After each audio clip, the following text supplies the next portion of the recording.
Welcome back, you beautiful people. It is another beautiful day out here in the Great Local. Bit different for you today. We're all loaded up. We've got camping gear, we've got firewood, we've got the tables, and we've got everything. So we're punching over to there. That is the Sandhills. Yes, we are going camping on Moreton Island tonight. I will see you guys over there. But before we get there, we're going to be hitting some local reefs and wrecks. We're going to try and catch me a feed. I did not pack any food for this trip, so fingers crossed we get a feed. Hey, might even have to be a Morwong. But if we don't, we're going hungry, and you know what? That's life. But when the conditions are this good, you've got to take time off work and just go for it, because why not? So I hope you guys enjoy this one. Something a bit different, something a bit special, something I've been looking forward to doing for a very long time. Anywho, let's get away from this ramp and let's head east across the bay through this glass, and yeah, see you guys out there. Enjoy, and thanks for tuning in.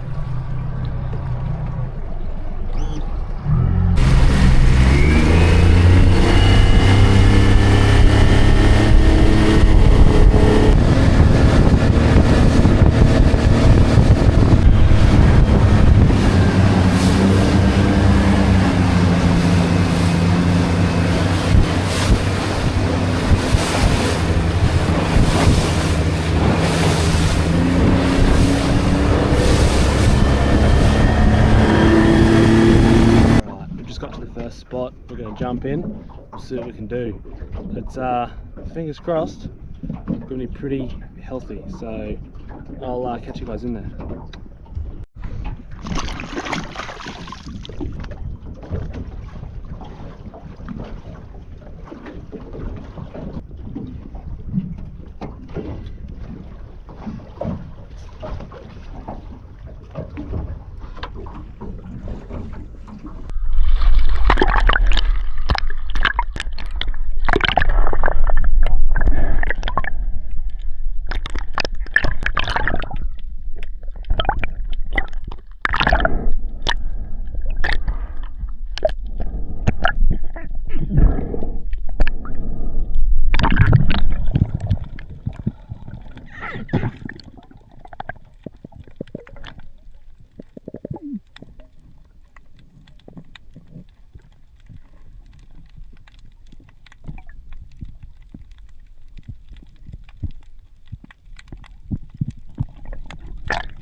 back at the boat, I thought, why is the bilge pump on?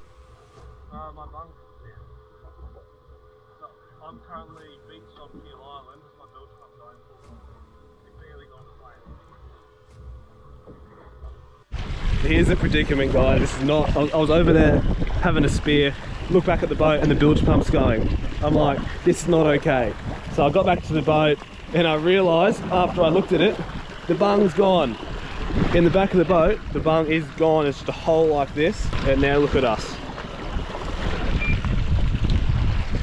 Thankfully, we're on the beach at Peel, so we're safe, but yeah, Hayden's come to the rescue with the timber bung. Fingers crossed it's enough to get me back to the ramp. Let's see if this pumps it out, and I'll keep you guys updated because this is not how today was meant to go. Alright everyone, we've got the boat out of the water a bit more. She's floating again.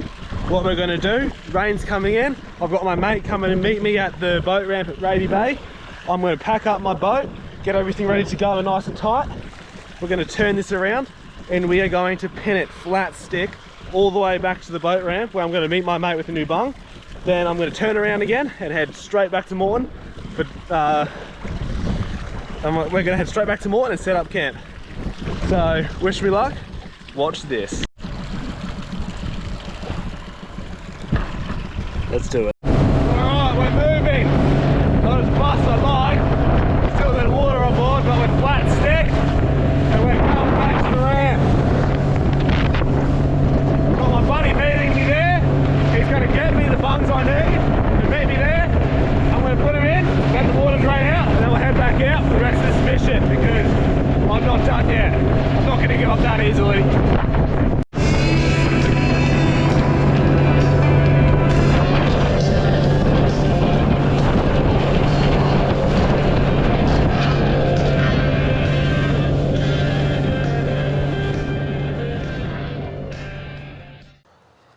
G'day guys, just doing a little bit of filming out here in the local forest, and thought I'd just come on here and let you know real quick what happened in that video. So the plan was to go out and go camping on Moreton Island for the night, camp on the southwest side, leave the boat in the water overnight, and the plan was beautiful. The weather was unreal, and it was looking like an absolute pearler of a day. And it was, to start with, glassy as. So I went to my first spot to go spearfishing to try and catch some fish. I was in the water for about an hour, didn't catch much, so I decided to move the boat. After I moved the boat, I was in the water for probably 5 minutes, and I looked back up at the boat, as you do, just to check it's holding anchor and that nothing's wrong with it. And I noticed the bilge pump was on, and I thought to myself, bilge pump's on, and the boat is sitting fairly low in the water. This can't be good. So I swam back to the boat, and once I got back to the boat, I noticed that my bung had gone missing. I noticed that the bung in the back of my boat had gone missing. Now, that is not like me. I never forget the bung. And I figured out what happened afterwards. I didn't actually forget the bung. The female part of the bung, it's a threaded 30mm bung. The female thread had actually stripped so that the male thread would not bite. And even when I got a brand new bung to put in it, it would not fit. So I was sort of left stuck, stranded on this island. Had the boat sitting on the beach, as you guys saw. I got in the boat and I pulled the anchor up as quick as possible and I pinned it and just beached it. And I put the boat on the beach, but then the tide was coming in. So it was about halfway up the tide, big tides, when I got up to the beach.